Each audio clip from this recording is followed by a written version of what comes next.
जय हिंद साथियों, स्वागत है आप सभी का अनटच जीएस के इस प्लेटफॉर्म पर। आज हम लोग सॉल्व करेंगे उत्तर प्रदेश लोक सेवा आयोग राजकीय इंटर कॉलेज प्रवक्ता परीक्षा 2017 का समानाधन का पेपर। इससे पहले हम लोगों ने एलटी ग्रेड 2018 का पेपर और जीआईसी 2017 के पेपर का समानाधन का सॉल्व कर लिया है। और इसी क्रम में हम लोग जीआईसी 2015, 2012, 2009, 2008 का जीएस का पेपर सॉल्व करेंगे। इसके बाद आश्रम पद्धति परीक्षा 2021, 2015, 2012, 2009 का जीएस का पेपर सॉल्व करेंगे। उसके बाद असिस्टेंट प्रोफेसर 2016 से लेके 2021 और 2022 में जितने भी पेपर हुए हैं और उसके जो प्रश्न थे समानाधन के उसको सॉल्व करेंगे। तो ये हिसाब से ये लगभग 30-35 पेपर हो जाएंगे जिसके जीएस के पेपर को हम लोग सॉल्व करेंगे, जो आपके आने वाले एलटी परीक्षा और जीआईसी की परीक्षा या कोई भी टीचर एग्जाम होगा, जो टीचिंग एग्जाम होगा, उसके लिए काफ़ी सहायता और हेल्प करेंगे। आइए देखते हैं पहला प्रश्न क्या है। इसमें पहला प्रश्न दिया है पहला प्रश्न कि स्वतंत्रता के पूर्व के दिनों के प्रारंभ में किसने संविधान निर्मात्री सभा का विचार प्रस्तुत किया था। तो पहला ऑप्शन है एम.एन. रॉय, दूसरा है बी.आर. अम्बेडकर, तीसरा है एनी बेसेंट, चौथा है जवाहरलाल नेहरू। तो इसका सही उत्तर हो जाएगा एम.एन. रॉय। एम.एन. रॉय ने 1934 में पहली बार संविधान सभा का निर्माण की बात की थी। 1935 में भारतीय राष्ट्रीय कांग्रेस द्वारा संविधान निर्माण की बात की गई थी और 1938 में भारतीय राष्ट्रीय कांग्रेस की ओर से जवाहरलाल नेहरू द्वारा संविधान निर्माण की बात की गई थी। इसमें अन्य विकल्पों को देख लेते हैं। बी.आर. अम्बेडकर, जो प्रारूप समिति के अध्यक्ष थे। एनी बेसेंट ने 1916 में होम रूल लीग आंदोलन की शुरुआत की थी। और जवाहरलाल नेहरू के बारे में तो आपको पता है कि स्वतंत्र भारत के पहले प्रधानमंत्री थे।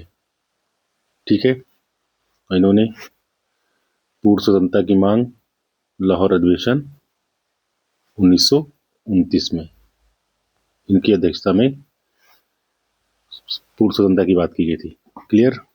अगला प्रश्न देख लेते हैं। तो इसका सही उत्तर हो जाएगा एम.एन. रॉय। आगे देखते हैं अगला प्रश्न है यह निम्नलिखित में से कौन सा एक सही सुमेलित नहीं है। यहाँ पे सबसे ज्यादा ध्यान देना है कि नहीं है या है, क्या पूछा जा रहा है।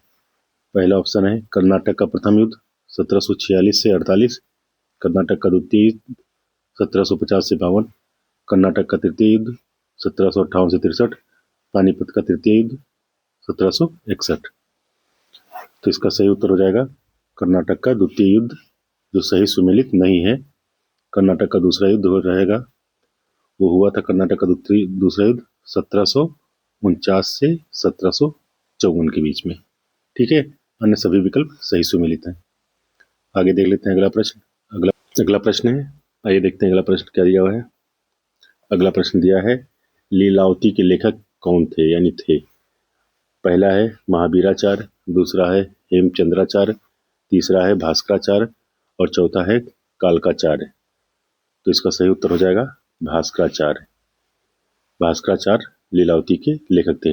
भास्कराचार्य जो थे वो वैदिक परंपरा के गणितज्ञ एवं खगोलविद थे।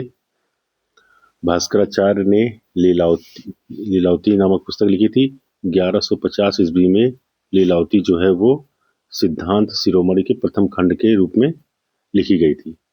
क्लियर। और लीलावती का फारसी अनुवाद फैजी ने किया था। ठीक, यानी लीलावती भास्कराचार्य की पुस्तक है। भास्कराचार्य वैदिक परंपरा के गणितज्ञ खगोलविद माने जाते हैं और लीलावती 1150 ईस्वी में सिद्धांत शिरोमणि के प्रथम खंड के रूप में लिखी गई थी और लीलावती का फारसी अनुवाद फैजी ने किया था। चलिए अगला प्रश्न देखते हैं। अगला प्रश्न है दिया है वाराणसी को निम्नलिखित में से किसने अपनी द्वितीय राजधानी बनाया था। ऑप्शन ए है Ajatashatru, option B Kalashoka, option C Mahapadmananda, option D Shishunaga. तो इसका सही उत्तर हो जाएगा अजातशत्रु ने वाराणसी को अपनी द्वितीय राजधानी बनाया था।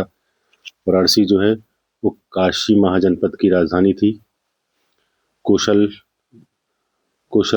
महाजनपद ने इसे जीत लिया था। फिर कौशल महाजनपद के नरेश प्रसेनजीत, एक प्रसेनजीत थे, उन्होंने अपनी बहन का विवाह बिंबिसार से किया था।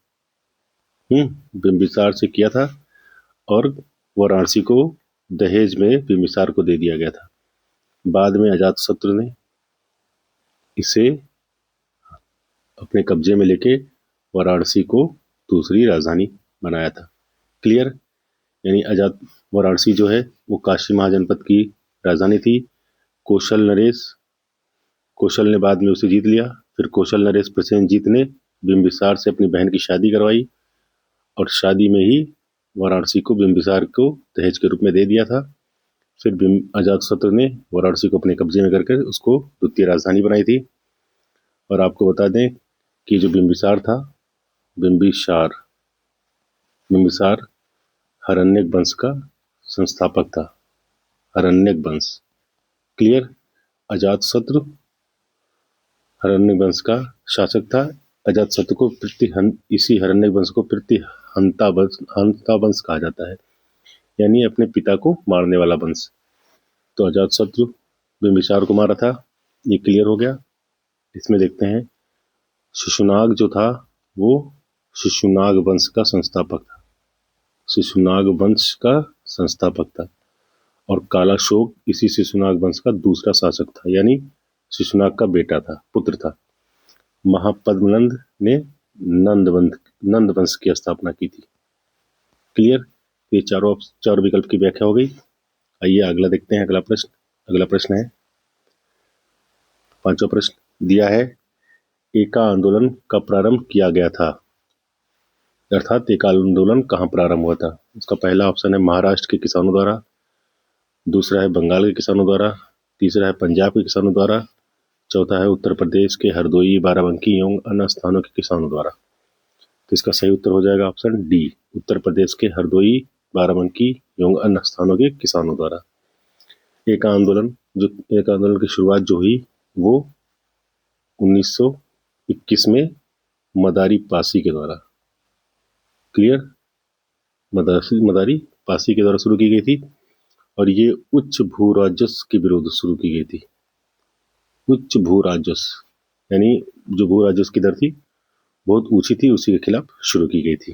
क्लियर? तो इसका उत्तर हो जाएगा डी। आगे देखते हैं अगला प्रश्न। अगला प्रश्न है, भारत के राज्यों में प्रस्तावित आणविक शक्ति केंद्रों से संबंधित निम्नलिखित युग्मों में से कौन सही सुमेलित नहीं है? यहाँ पे ये ध्यान देना है कि कहाँ पूछा जा रहा नहीं है या है। पहला ऑप्शन है जैतपुर महाराष्ट्र, दूसरा है मीठी विरडी गुजरात, तीसरा है हरिपुर हरियाणा, चौथा है कोवड्डा आंध्र प्रदेश। तो इसका सही उत्तर हो जाएगा हरिपुर हरियाणा, जो सुमेलित नहीं है, क्योंकि हरिपुर जो है वो मेदिनीपुर पश्चिम बंगाल में, मेदिनीपुर पश्चिम बंगाल में।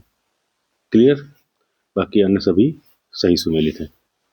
आगे देखते हैं अगला प्रश्न। छठा प्रश्न हो गया। सातवां प्रश्न देखते हैं, निम्नलिखित में से कौन सा द्वीप अपने लवण पटल संसाधनों के लिए जाना जाता है?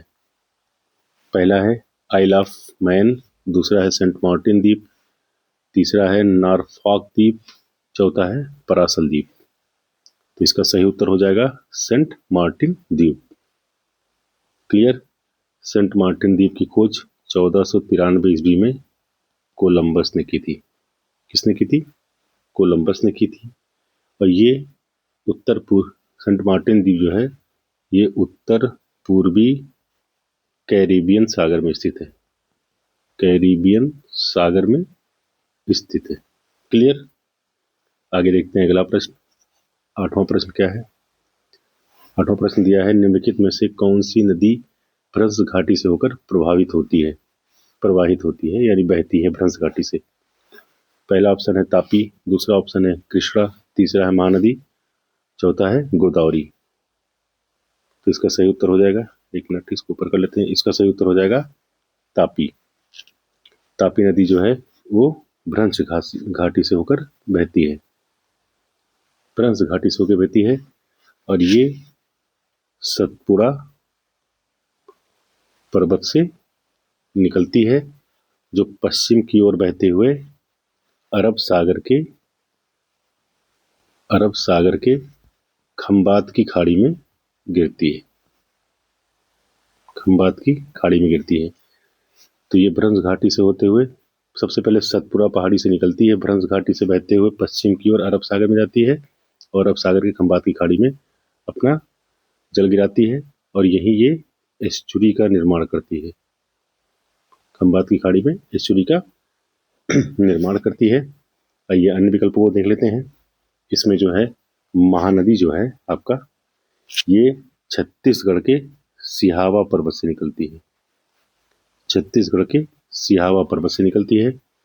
और अगला देख लेते हैं, कृष्णा जो है ये महाराष्ट्र के सतारा जिले के महाबलेश्वर से निकलती है। महाबलेश्वर के पास से निकलती है और ये पश्चिमी घाट में है। क्लियर? महाराष्ट्र के सतारा जिले के महाबलेश्वर के पास से निकलती है और ये पश्चिमी घाट का हिस्सा है। क्लियर? गोदावरी देख लेते हैं। गोदावरी भी महाराष्ट्र के नासिक जिले के त्रयंबकेश्वर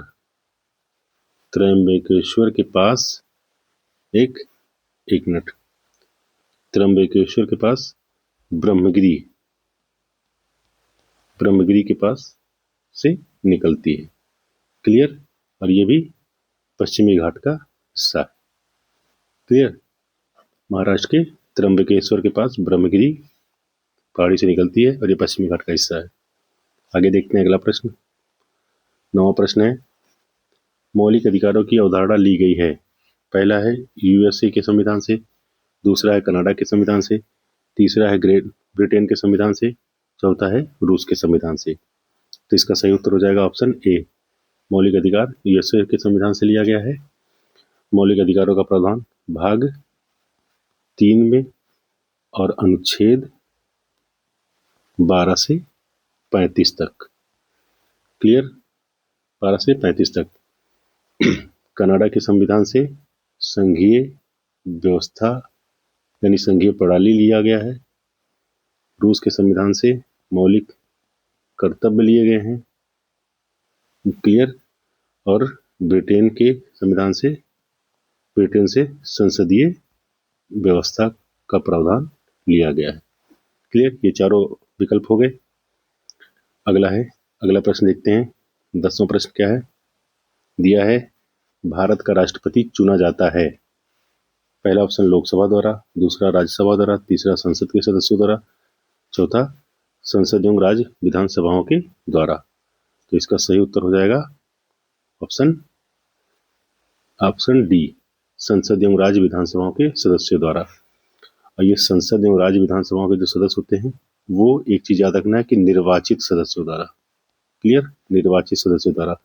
संसद में आपके लोकसभा और राज्यसभा दोनों आते हैं, यानी लोकसभा और राज्यसभा और राज्य विधानसभाओं के निर्वाचित सदस्यों द्वारा राष्ट्रपति का चुनाव अनुच्छेद 54 के अंतर्गत किया जाता है। अनुच्छेद 54 के अंतर्गत एक निर्वाचक मंडल के द्वारा किया जाता है। उसके बाद दिल्ली एवं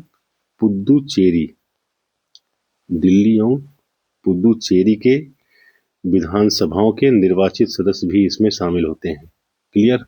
तो एक बार और जान लेते हैं। संसद यानी लोकसभा एवं राज्यसभा के निर्वाचित सदस्य प्लस सभी राज्यों के विधानसभाओं के निर्वाचित सदस्य प्लस दिल्ली एवं पुदुचेरी केंद्र शासित प्रदेश के विधानसभाओं के निर्वाचित सदस्यों द्वारा राष्ट्रपति का चुनाव अनुच्छेद 54 के प्रावधान के तहत किया जाता है।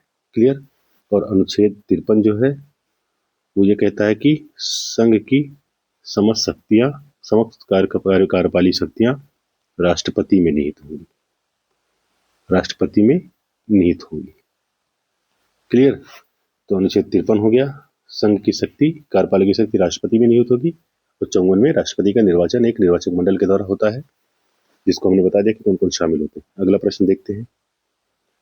11 नंबर, निम्नलिखित में से कौन सा अनुच्छेद राज्य सरकार को ग्राम पंचायतों का गठन करने के लिए निर्देशित करता है। तो इसका सही उत्तर हो जाएगा अनुच्छेद 32, पहला है ऑप्शन अनुच्छेद 32, दूसरा है अनुच्छेद 40, तीसरा अनुच्छेद 48, चौथा अनुच्छेद 51। तो इसका सही उत्तर हो जाएगा अनुच्छेद 40, ग्राम पंचायतों के गठन से संबंधित अनुच्छेद 40। क्लियर। अनुच्छेद 32 जो है वो संवैधानिक उपचारों का अधिकार से संबंधित है। संवैधानिक उपचारों का अधिकार से संबंधित है। इसके तहत सर्वोच्च न्यायालय पांच प्रकार के रिट जारी करता है। ठीक है, 5 प्रकार के रिट, जिसमें बंदी प्रत्यक्षीकरण, परमादेश और प्रतिषेध 3, चौथा उत्प्रेषण, पांचवा अधिकार पृच्छा। क्लियर। अनुच्छेद 32 संवैधानिक उपचारों के अधिकार से संबंधित है। इस अनुच्छेद के तहत सर्वोच्च न्यायालय 5 प्रकार के रिट जारी करता है। पहला बंदी प्रत्यक्षीकरण, प्रतिषेध, परमादेश, उत्प्रेषण, अधिकार पृच्छा। क्लियर। अनुच्छेद 48 के बारे में जान लेते हैं। ये अनुच्छेद 48 जो है वो कृषि एवं पशुपालन के संगठन से संबंधित है। कृषि एवं पशुपालन के संगठन से संबंधित है। और एक अनुच्छेद 51 अंतर्राष्ट्रीय शांति की बात करता है। अंतर्राष्ट्रीय शांति एवं सुरक्षा का बढ़ावा देना। अंतर्राष्ट्रीय शांति सुरक्षा को बढ़ावा देने से संबंधित है अनुच्छेद 51। तो ये चारों ऑप्शन हो गए। आगे देखते हैं अगला प्रश्न। अगला प्रश्न है 12 नंबर, निम्नलिखित में से कौन सा विषय जनसंख्या एवं मानव समुदाय के महत्वपूर्ण आंकड़ों के अध्ययन से संबंधित है। पहला ऑप्शन है पारिस्थितिकी विज्ञान, दूसरा है आनुवंशिकी, तीसरा है जननांकी, चौथा है वायरस विज्ञान। तो इसका सही उत्तर हो जाएगा जननांकी यानी डेमोग्राफी। डेमोग्राफी। क्लियर। डेमोग्राफी, जननांकी यानी डेमोग्राफी। और डेमोग्राफी किसे कहते हैं? मानव जनसंख्या का वैज्ञानिक अध्ययन होता है। डेमोग्राफी जो होता है वो मानव जनसंख्या का वैज्ञानिक अध्ययन होता है। क्लियर। तो इसका सही उत्तर हो जाएगा जननांकी। आगे देखते हैं अगला प्रश्न। 13 नंबर प्रश्न है, दिया हुआ 31 अक्टूबर 2017 को विश्व बैंक द्वारा प्रकाशित कारोबार सुगमता रिपोर्ट में भारत को किस स्थान पर रखा गया। तो ये 2017 का पेपर था, तो 2017 से संबंधित प्रश्न पूछा गया है। तो इसका सही उत्तर हो जाएगा ऑप्शन डी, यानी 2017 में भारत कारोबार सुगमता रिपोर्ट में 100वें स्थान पे था। उसके बाद 2022 में ये रिपोर्ट आई थी, उस समय भारत 63वें स्थान पर था।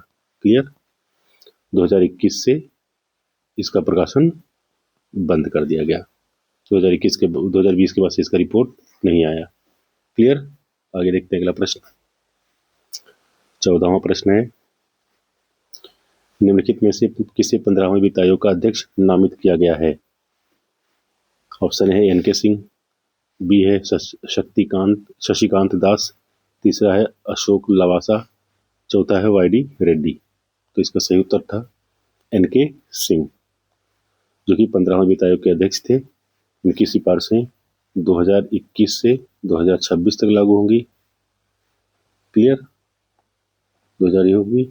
इसके बाद वर्तमान में 16वें वित्त आयोग का गठन अरविंद पनगड़िया की अध्यक्षता में कर दिया गया है।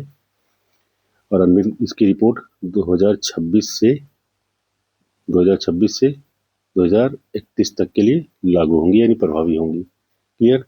वित्त आयोग का गठन आर्टिकल 280 के तहत राष्ट्रपति द्वारा किया जाता है। क्लियर हो गया। आगे देखते हैं अगला प्रश्न। 15वां प्रश्न है, निम्नलिखित में से कौन सी उद्दीपक फसल है। ऑप्शन ए गेहूं, बी मक्का, सी अरहर, डी चाय। तो इसका सही उत्तर हो जाएगा डी चाय। चाय एक उद्दीपक फसल है। ठीक है। इसके साथ साथ कॉफी, तंबाकू, अफीम, ये सभी आदि उद्दीपक फसल हैं। जबकि गेहूं जो है वो रबी की फसल है, मक्का जायद की फसल है और अरहर जो है वो दलहनी फसल है। क्लियर। आइए अगला प्रश्न देखते हैं। अगला प्रश्न है, आइए देखते हैं अगला प्रश्न 16 नंबर। साथ में वीडियो अच्छा लगेगा तो लाइक और शेयर कर दीजिएगा और चैनल को सब्सक्राइब कर लेंगे तो बहुत अच्छी बात है। चैनल को सब्सक्राइब कर लेंगे तो इस तरह के जितने भी पेपर सॉल्व होंगे उसका वीडियो आपको आसानी से मिल जाएगा। 16वां प्रश्न है, भारतीय कृषि अनुसंधान संस्थान का बकरियों पर शोध का केंद्रीय संस्थान स्थित है।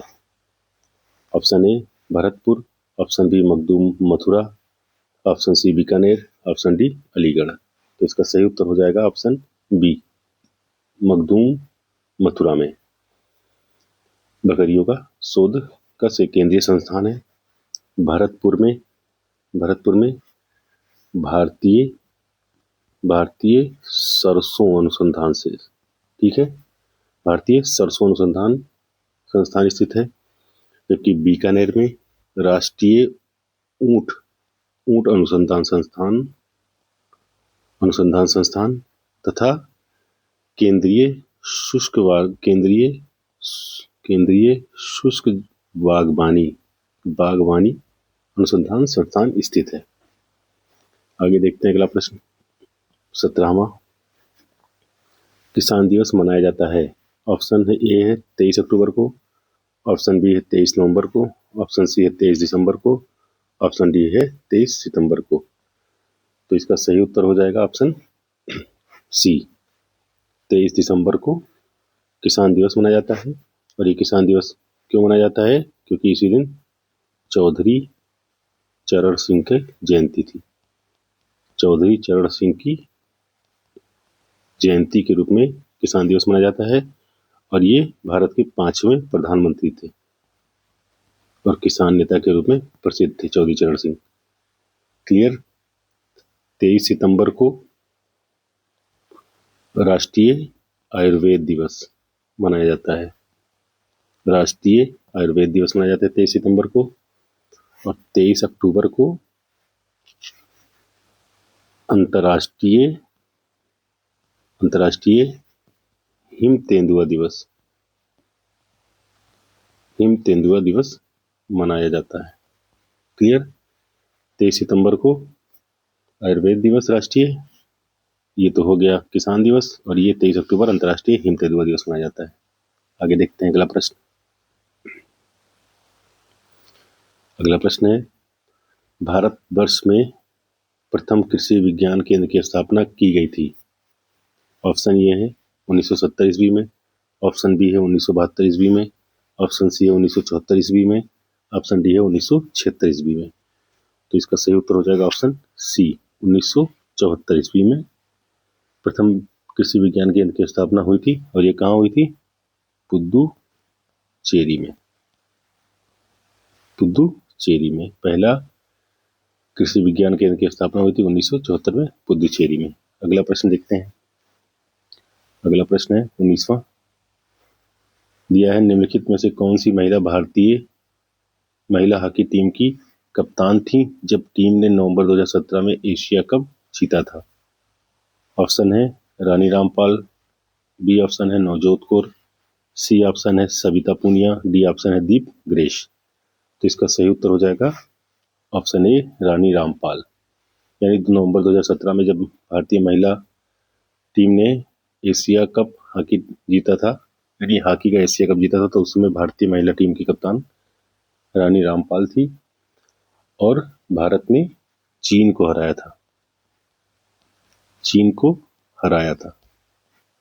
भारत ने उसमें चीन को हराया था और 2017 के बाद से 22 में हुआ था, जिसमें जापान ने किसको हराया था? दक्षिण कोरिया को हराया था। जापान ने दक्षिण कोरिया को हराया था और ये जापान का तीसरा खिताब था। और अभी 2025 में चीन ने भारत को हराया। क्लियर। चीन ने भारत को हराया। किसे हराया चीन ने? 2025 में चीन ने भारत को हराया, भारत को हराया। और ये चीन का तीसरा खिताब था। उधर जापान ने जब दक्षिण कोरिया को हराया था 2022 में, तब वो तीसरा खिताब जीता था। और इधर चीन ने 2025 में जब भारत को अभी हराया है, तो ये चीन का तीसरा खिताब था। आगे देखते हैं अगला प्रश्न। अगला प्रश्न दिया है 7 नवंबर 2017 को सफल उड़ान परीक्षण किए गए निर्भय प्रक्षेपास्त्र के बारे में निम्नलिखित में से कौन से कथन सत्य हैं? तो इसमें पहला दिया है, यह 1000 किलोमीटर की मारक सीमा तक नाभिकीय मुखास्त्र को पहुंचा सकता है। बी है, यह जमीनी आक्रमण करने वाला क्रूज प्रक्षेपास्त्र है। सी है, यह पाकिस्तान के बाबर प्रक्षेपास्त्र का प्रभावी प्रत्युत्तर है। डी है, यह प्राथमिक प्रक्षेपास्त्र है। तो इसके विकल्पों को देख लेते हैं। इसके विकल्प हैं, पहला विकल्प है केवल एक व दो। बी विकल्प है केवल 1, 2, 3। सी विकल्प है 2, 3, 4। डी विकल्प है 1, 2, 3, 4। तो इसका सही उत्तर हो जाएगा option B. Option B. Clear? क्योंकि ये सब तो सही है, बी ऑप्शन सही है। इसमें जो है पहला कथन सही है, दूसरा सही है, तीसरा सही है, लेकिन ये चौथा जो है यहाँ पे जो पराध्वनिक लिखा है, यानी सुपर, पराध्वनिक का मतलब होता है सुपरसोनिक, सुपरसोनिक, ठीक। लेकिन ये सुपरसोनिक ना होके सबसोनिक था, सबसोनिक था। क्लियर? सुपरसोनिक नहीं था, सबसोनिक था। इस वजह से ये जो ऑप्शन है ये गलत हो जा रहा है, चौथा ऑप्शन। तो इसका सही उत्तर हो जाएगा ऑप्शन बी, 1, 2, 3, यही सही है। ये चौथा गलत है। आगे देखते हैं अगला प्रश्न, 21 नंबर प्रश्न। यह हाल के समाचारों में चर्चित ओखी क्या है? ये उस समय का करंट अफेयर्स का प्रश्न है। ऑप्शन ए, चक्रवाती तूफान जो नवंबर 2017 में भारत के तट से टकराया। ऑप्शन बी है, एक फिल्म जिसे नवंबर 2017 में गोवा में आयोजित अंतर्राष्ट्रीय फिल्म समारोह में स्वर्ण मयूर का पुरस्कार प्रदान किया गया। ऑप्शन सी है, वह स्थान जहां नवंबर 2017 में बांग्लादेश में एशियाई तीरंदाजी चैंपियनशिप आयोजित की गई। चौथा ऑप्शन है, डोकलाम क्षेत्र का वह निकटतम स्थान जहां चीनी सेना तैनात है। तो इसका सही उत्तर हो जाएगा ऑप्शन ए। ओखी जो है वो चक्रवाती तूफान था जो नवंबर 2017 में भारत के तट से टकराया था। आगे देखते हैं अगला प्रश्न, 22 नंबर प्रश्न। चलो भाई जल्दी।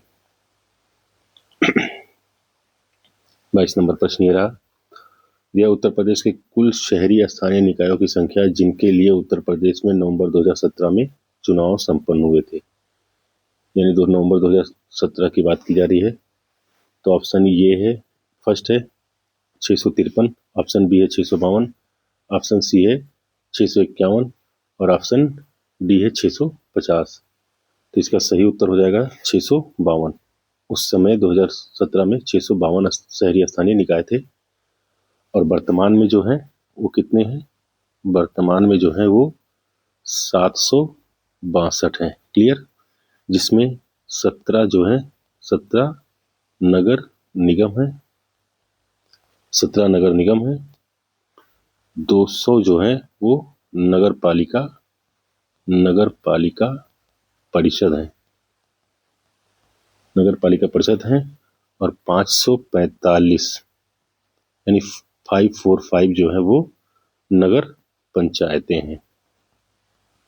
तो टोटल कितने हो जाएंगे? 762। 17 नगर निगम, 200 नगर पालिका परिषद, 545 नगर पंचायतें। क्लियर? आगे देखते हैं अगला प्रश्न। अगला प्रश्न दिया है, भारत के प्रथम अंतरिक्ष उपग्रह आर्यभट्ट को डिजाइन करने वाले वैज्ञानिक जिनका हाल ही में निधन हो गया का नाम है।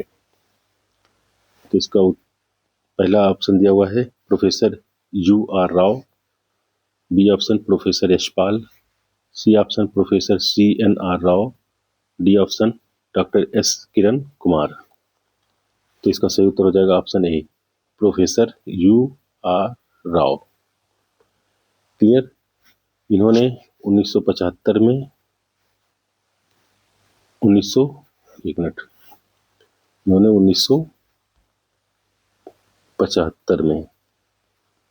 1975 में आर्यभट्ट के प्रक्षेपण में महत्वपूर्ण योगदान दिया था। क्लियर। आगे देखते हैं अगला प्रश्न। भारत सरकार द्वारा प्रारंभ किया गया मिशन इंद्रधनुष कार्यक्रम संबंधित है।